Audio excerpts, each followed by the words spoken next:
Bruno Schlegel, bonjour. Alors vous êtes le sympathique et dynamique tout à la fois représentant et même responsable et même patron de la cave Lissner.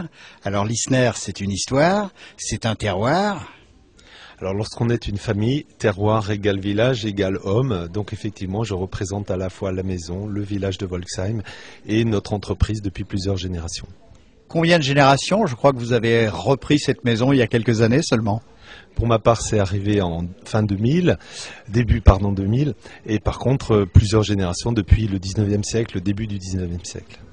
Géographiquement, vous êtes situé à quel endroit en Alsace? Le vignoble historique de Strasbourg, donc Volksheim à 20 km plein ouest dans les collines sous-vosgiennes. Un des 50 grands crus. Un des 50 grands crus, ça nous fait rêver. Quels sont les produits que vous élaborez? La diversité de mise en Alsace, la biodiversité dans les vignes, ça va d'une gamme classique qui comprend tous les cépages alsaciens, de nombreux vins de terroir, puisque nous avons la chance d'avoir 3 terroirs bien distincts, bien différents dans notre village. Le vignoble de votre domaine comporte combien d'hectares? 10 hectares, mais sans doute une quarantaine de parcelles réparties sur justement ces 3 collines distinctes de grès rose, de calcaire blanc et de calcaire oolitique classé grand cru. Le morcellement parcellaire est quelque chose que l'on retrouve souvent en Alsace? Bien sûr, ce sont des histoires de succession, de famille. Finalement, pour nous, c'est un point positif puisqu'on y gagne en diversité, en choses très typées. Avant de parler de ce qui est chez vous plus qu'une démarche, mais une véritable philosophie, à savoir le bio, parlez-nous un petit peu des cépages que l'on trouve chez vous. Les cépages entre guillemets simples mais que je qualifie de subtils comme les sylvaner, les pinots blancs que je vinifie séparément des auxerrois qui sont précoces, le muscat qui est ce vieux muscat de la haute antiquité grecque et qui se traduit chez nous par un vin sec, éventuellement vendange tardive, le Riesling, les vins du Rhin cette fois-ci, Riesling, Gewürztraminer, avec chacun leurs caractéristiques et leur signature terroir par terroir. Alors terroir par terroir, je crois que vous n'êtes pas très loin de sélection parcellaire dans votre méthode de travail. Effectivement, pour, on va dire, retrouver dans le vin l'équilibre que chaque terroir est capable de mûrir, on va choisir les parcelles en âge, mais surtout aussi en localisation bien homogène pour les vendanger ensemble et retrouver donc dans le vin la légèreté d'un grès rose ou au contraire la puissance et l'intensité d'un grand cru. Alors parlons maintenant de ce qui est votre passion, votre philosophie au quotidien et déjà depuis quelque temps, le bio. Pour moi, le bio va de soi et je communique bien plus sur la qualité. Le bio, c'est tout simplement la manière de vivre avec les vignes, de laisser mûrir leurs fruits terroir par terroir, de les cueillir au bon moment, comme un ours va prendre le miel aux abeilles, de presser des raisins et d'en faire du vin, laisser des levures travailler pour nous, là encore en cave, et finalement récolter un vin équilibré, stable, essentiellement tout simplement de son origine, du fait de son origine. Mais si vous procédez ainsi, le vigneron que vous êtes, après le viticulteur, n'a presque plus rien à faire en cave?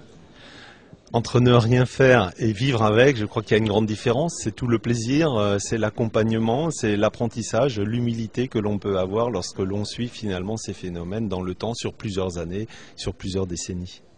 Alors, en ce qui concerne la cave, je pense que chez vous, vous connaissant, il n'y a rien, il n'y a aucun entrant qui arrive par la petite porte, tout est naturel à 100%. Alors c'est la raison d'une seconde certification. En attendant la notion de vin biologique, je suis certifié sur ma traçabilité. Et effectivement, l'idée c'est de laisser les levures faire leur travail. Elles sont présentes dans la nature, mais aussi dans le chai. De ne pas modifier une acidité parce qu'en fait elle est représentative d'un terroir, bien sûr de ne pas chaptaliser puisque je préfère un vin simple et équilibré à 11 degrés à un vin dopé à 12 avec des sucres résiduels inutiles. Et extérieurs les sucres? Oui, qui ne seraient de toute façon pas de mon terroir. Vous trouvez ou vous pensez ou vous faites en sorte que le bio soit l'avenir demain pour le bonheur de tout le monde et pour le respect des produits du terroir? Je pense qu'effectivement c'est un peu notre responsabilité de vigneron que de décrypter, de défricher de nouvelles pistes pour que dans 50 ou 100 ans, comme je dis parfois, des gens aient encore le même plaisir que nous de produire naturellement, en lien, en osmose si on veut avec leur terroir, des produits pour le plaisir d'autres personnes, même à 200, 100 ou 1000 kilomètres de chez eux.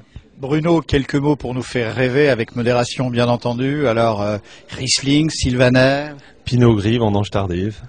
Donc ça, c'est un 2007, récolté en surmaturité, cette fois-ci, volontaire. Et on retrouve des parfums de fruits confits, de pralin, de miel. Une robe exceptionnelle. Une belle robe. Le pinot gris donne toujours des petits reflets très légèrement saumonés lorsqu'il est bien cueilli en maturité. Et rappelons que l'appellation vendange tardive est réservée à deux seules régions, l'Alsace et le Jurançon. Ah, c'est possible. En tout cas, l'Alsace, la vendange tardive, on va dire c'est un don de nos terroirs, puisqu'on a ces étés très intenses et ensuite des automnes capables de garder ces équilibres sans qu'ils pourrissent, sans qu'ils se transforment.